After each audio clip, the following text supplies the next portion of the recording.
नमस्कार साथियों, मैं सचिन कुमार वर्मा स्वागत करता हूं आपका अपने channel selection point online study for competitive exams.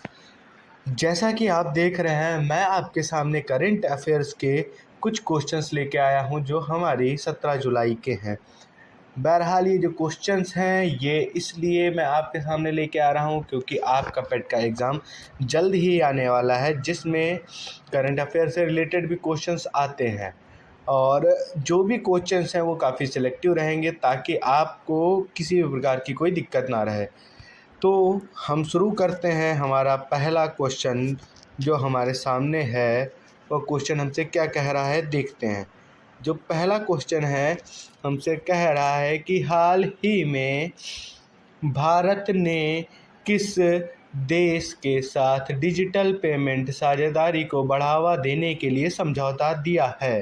तो हमारे ऑप्शंस हैं यूएई, सिंगापुर, भूटान और फ्रांस। तो इसका सही उत्तर क्या होगा? इसका सही उत्तर है यूएई।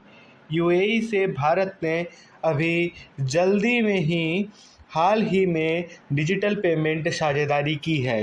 डिजिटल पेमेंट जो हम सभी करते हैं, यूपीआई, यूनिफाइड पेमेंट और भीम यूपीआई के नाम से भी इसे जाना जाता है। आगे बढ़ते हैं। अगला प्रश्न हमसे क्या कहता है, देखते हैं। युवा कौशल दिवस, विश्व युवा कौशल दिवस कब मनाया जाता है? ये बहुत ही महत्वपूर्ण क्वेश्चन है। हाल ही में युवा कौशल दिवस मनाया गया है। तो हमारे पास ऑप्शंस हैं 15 जुलाई, 16 जुलाई या आज का दिन 17 जुलाई या कल 18 जुलाई। मैंने जैसा कि आपसे कहा कि मनाया जा चुका है हाल ही में, तो 15 और 16 में से एक ऑप्शन सही होगा। तो इसका सही उत्तर है 15 जुलाई। दिनांक 15 जुलाई को युवा दिवस मनाया गया। 15 जुलाई को युवा दिवस मनाया गया, कौशल युवा दिवस मनाया गया। आगे बढ़ते हैं, देखते हैं अगला प्रश्न हमसे क्या कहता है। तो अगला प्रश्न, हाल ही में किस राज्य ने ग्रीन हाईवे नीति की शुरुआत की है? किस राज्य ने ग्रीन हाईवे पॉलिसी का लॉन्च किया है? ये प्रश्न हमसे पूछ रहा है। ऑप्शंस हैं हमारे गुजरात, महाराष्ट्र, उत्तर प्रदेश और तमिलनाडु। बहुत ही इंटरेस्टिंग क्वेश्चन है कि जो ग्रीन हाईवे नीति है वो किस राज्य सरकार के द्वारा किया गया है? तो इसका सही उत्तर होगा जो उत्तर प्रदेश की जो राज्य सरकार है, हमारे उत्तर प्रदेश की जो राज्य सरकार है उसने ग्रीन हाईवे नीति की शुरुआत की है। आगे बढ़ते हैं, देखते हैं अगला प्रश्न हमसे क्या कहता है कि किस वैज्ञानिक को हाल ही में ग्लोबल इनोवेशन अवार्ड 2025 से सम्मानित किया गया है?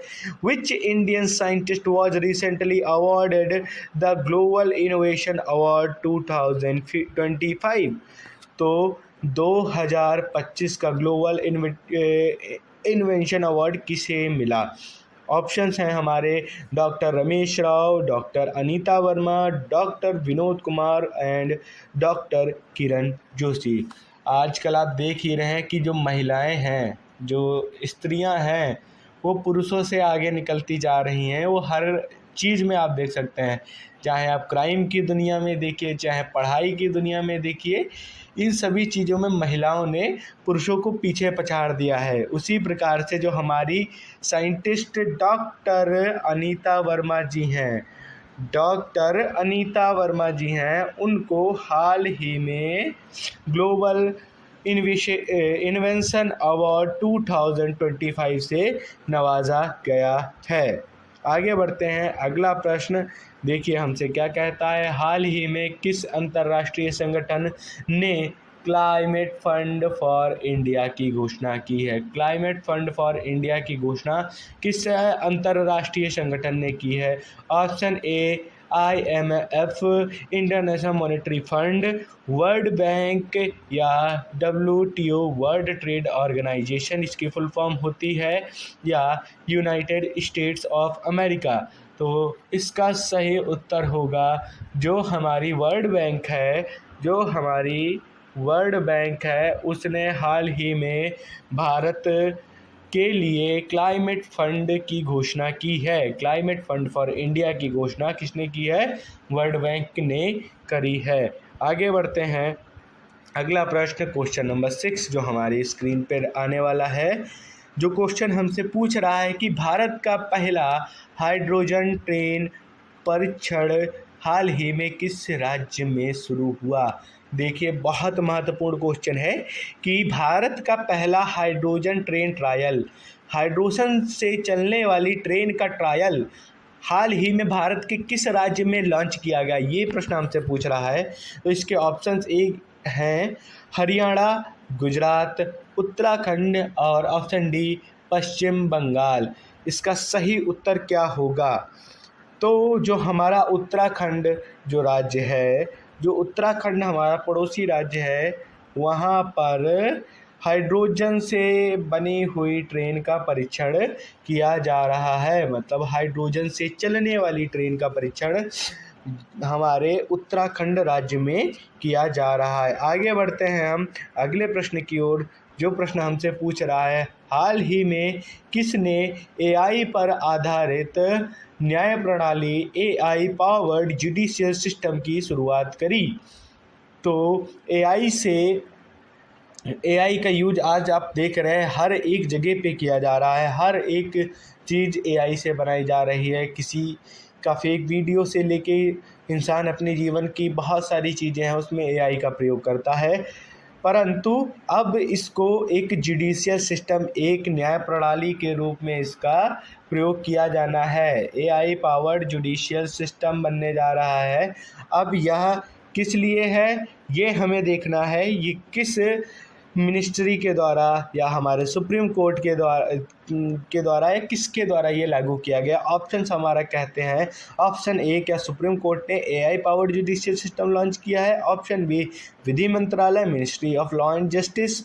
Option C, NITI Aayog. और ऑप्शन डी, गृह मंत्रालय। इनमें से किसने हाल ही में AI powered judicial system launch किया है? तो इसका सही उत्तर है ऑप्शन बी, विधि मंत्रालय, ministry of law and justice.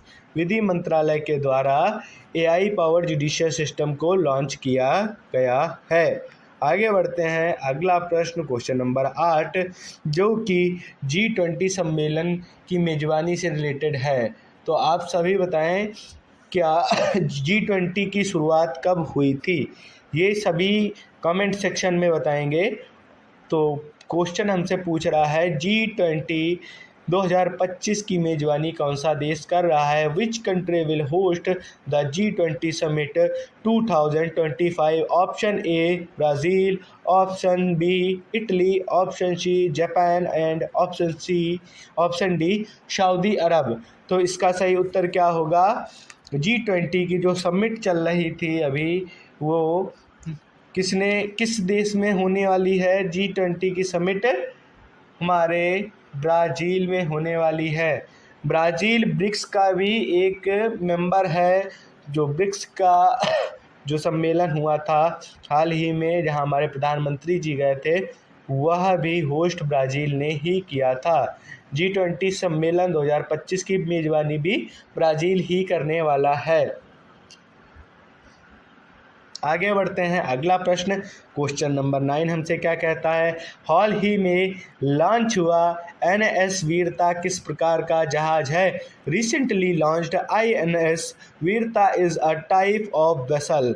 क्या INS वीरता एक पनडुब्बी सबमरीन है? ऑप्शन बी, यह एक विमान वाहक पोत है, एयरक्राफ्ट कैरियर है। ऑप्शन सी, गश्ती पोत है। क्या ये पेट्रोल वेसल है? ऑप्शन डी, मिसाइल विध्वंसक है। यह एक मिसाइल डिस्ट्रॉयर है। तो जो हमारा INS वीरता जो है वह एक क्या है? पेट्रोल वेसल है। पेट्रोल वेसल का मतलब या निगरानी करने के लिए इसका प्रयोग किया जाएगा। ध्यान रखिएगा किसकी बात हो रही है? INS विक्रांत नहीं है, INS वीरता। INS वीरता के बारे में यहाँ पे बात हो रही है, इस बात का ध्यान रखिएगा।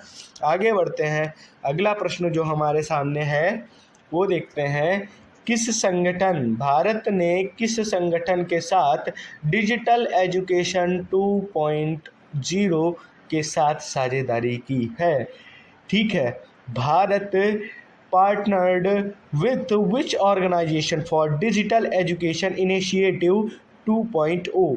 ऑप्शंस हमारे हैं, option A UNESCO, option B OECD, option C UNICEF and option D WHO। तो इसका सही उत्तर क्या है? यूनेस्को, OECD या यूनिसेफ या WHO। तो इसका सही उत्तर क्या है? इसका सही उत्तर है हमारा जो यूनिसेफ है। जो यूनिसेफ है वो क्या कर रहा है? भारत के साथ संगठन बना के डिजिटल एजुकेशन इनिशिएटिव की तरफ बढ़ रहा है। अच्छा भैया, अब ये बताइए जो यूनिसेफ है उसकी फुल फॉर्म क्या है? यूनिसेफ की फुल फॉर्म है United Nations Children's Fund. UNICEF इसे कहा जाता है। यह एक यूएन की ही मेंबर बॉडी है। इसकी स्थापना आप जानते हैं कब हुई थी? यूनिसेफ की स्थापना 11 दिसंबर 1946 को कराई गई थी। कब कराई गई थी? 11 दिसंबर 1946 को इसकी स्थापना करी गई थी। ठीक है। इसका हेडक्वार्टर्स कहाँ है? सबसे इम्पोर्टेंट चीज़ ये पूछा जा सकता है, यूनिसेफ का हेडक्वार्टर्स कहाँ है? मैं आशा करूँगा कि आप इसका जो हेडक्वार्टर्स है आप एक बार कमेंट सेक्शन में ज़रूर बताएंगे। मैं आशा करूँगा कि आप लोग कमेंट सेक्शन में बताएं यूनिसेफ का हेडक्वार्टर्स किस देश में है। आज के सेशन में इतना ही। आज जो 10 क्वेश्चंस हैं वो आज के करंट अफेयर्स के बहुत महत्वपूर्ण 10 क्वेश्चन थे। आप हमारे चैनल को सब्सक्राइब कीजिए।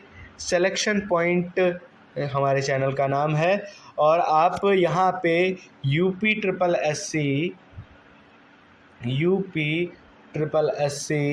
एसएससी और रेलवे से रिलेटेड भी सारे कंटेंट पाएंगे।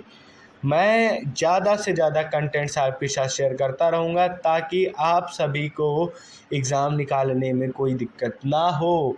मेरी कोशिश यही रहेगी कि आप अगर सेलेक्ट होंगे तो उसमें सबसे ज़्यादा फ़ायदा अगर किसी का है तो हमारा है, क्योंकि हमारा एक सम्मान बढ़ेगा, आपका सम्मान बढ़ेगा, आपके परिवार वालों का सम्मान बढ़ेगा। तो सभी लोग मन लगा करके पढ़ाई कीजिए, अपना ध्यान रखिए। हम आपसे मिलते हैं एक नई क्लास के साथ, एक नए सेशन के साथ। सब्सक्राइब कीजिए, सिलेक्शन पॉइंट को लाइक कीजिए, शेयर कीजिए और सभी का धन्यवाद।